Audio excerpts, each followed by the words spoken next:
আজকে বিশেষ একটা দরকারের জন্য গেছিলাম কলেজে। প্রায় ৩ বছর পরে কলেজে আজকে পা রেখেছি। এই লন দেখছো, ছাত্র সংসদের যে ইউনিয়ন রুম, এগুলো দেখে পুরোনো দিনের স্মৃতির কথা মনে পড়ে গেল। একটা সময় ছিল আমরা প্রত্যেকদিন কলেজে আসতাম। এমনকি রবিবারেও কলেজে গেছি। এরম একটা ব্যাপার।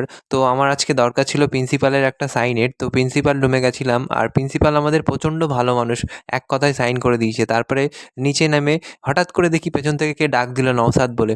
তারপরে দেখি তাকিয়ে সেটা হচ্ছে আমাদের সকলের প্রিয় অভিদা, এই জিমের ট্রেনার এবং জিমের দেখাশোনা করে। 2016 সালে যখন কলেজে অ্যাডমিশন নিয়েছিলাম তখন থেকেই এই জিমে টুকটাক জিম করা শুরু। অভিদা আমাদেরকে দেখিয়ে দিত এবং এই জিনিসপত্রগুলো অভিদা এখনও কিন্তু সেরকম যত্ন করে রেখে দিয়েছে।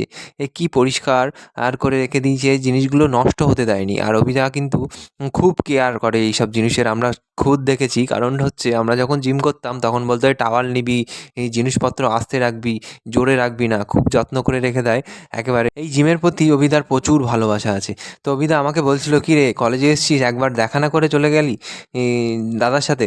তো আমি বললাম, দাদা সেরকম কোনো বিষয় না, এত চাপে আছি কি বলবো, একটা সাইনের দরকার ছিল, আমি ভুলেই গেছিলাম যে অভিদার সাথে দেখা করবো। অভিদা তারপরে অভিদা বলছে, না সেরকম কোনো ব্যাপার না।